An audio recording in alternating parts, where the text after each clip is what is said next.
Karla Keke, la sœur cadette de Diji Arafat est décédée ce mardi 22 février 2022. Marc Zopo réagit pour plus de détails après le générique.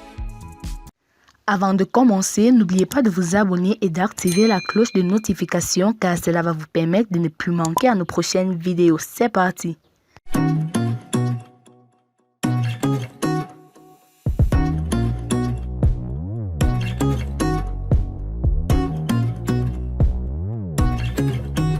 Karla Keke alias Bébé Karla n'est plus.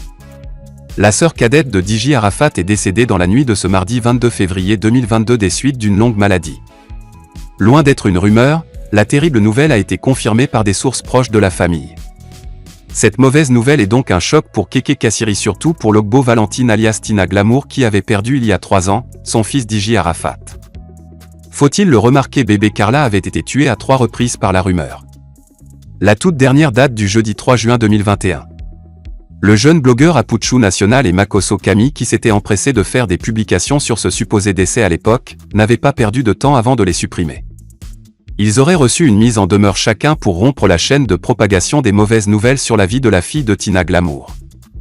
Le lendemain, vendredi 4 juin 2021, Marc Zopo, oncle de Diji Arafat, avait, lui aussi, surpris avec une autre publication. Adieu ma petite fille Bébé Karla. Tu as combattu avec la méchanceté, la maladie. Aujourd'hui, tu n'es plus de ce monde. Sache une chose, de là où tu es, Pépé t'aime très fort, avait annoncé le représentant de la famille sur sa page Facebook. Autant de publications qui avaient suscité le courroux de Tina Glamour qui avait craché ses vérités à Marc Zopo ainsi qu'à tous ceux qui ont relayé l'information relative au décès supposé de sa fille.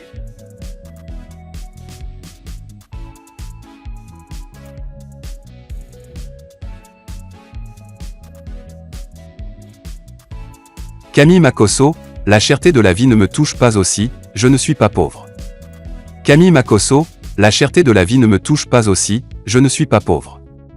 Pendant que de nombreux Ivoiriens sont unis comme un seul homme pour la lutte contre la cherté de la vie en Côte d'Ivoire, force est de constater à quel point certains artistes, chanteurs et influenceurs se désolidarisent de ce combat qu'ils sabotent en plus.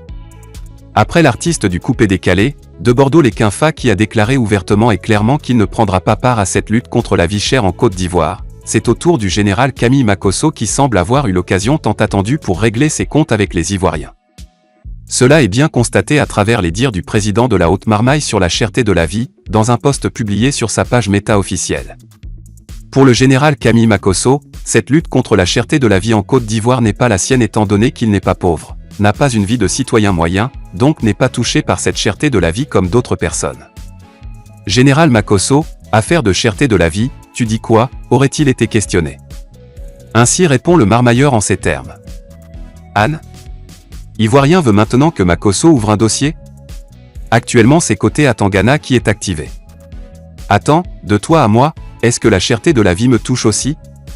Je ne suis pas pauvre, je n'ai pas une vie de citoyen moyen, j'offre Range Rover et iPhone 13 à mes enfants. On n'a pas les mêmes problèmes. Demandez aux grands influenceurs que vous avez mandatés et qui sont les Jésus patriotes là, de régler affaire de cherté de la vie. Ou bien vos artistes qui logent là n'ont plus inspiration. Vous allez confirmer le code. Je ne prends plus de risques, j'ai finalement compris, je gère mes marmailles et voyages. J'avais donné 10 jours non, ça ne fait que commencer. Regardez tranquillement, a répondu Makosso Camille à son interlocuteur.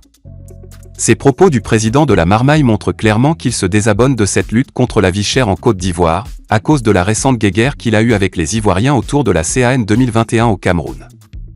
Mais une chose est sûre, c'est que sans la contribution de Camille Makosso et de Bordeaux-les-Quinfa dans cette lutte contre la cherté de la vie en Côte d'Ivoire, les Ivoiriens sont prêts à aller jusqu'au bout.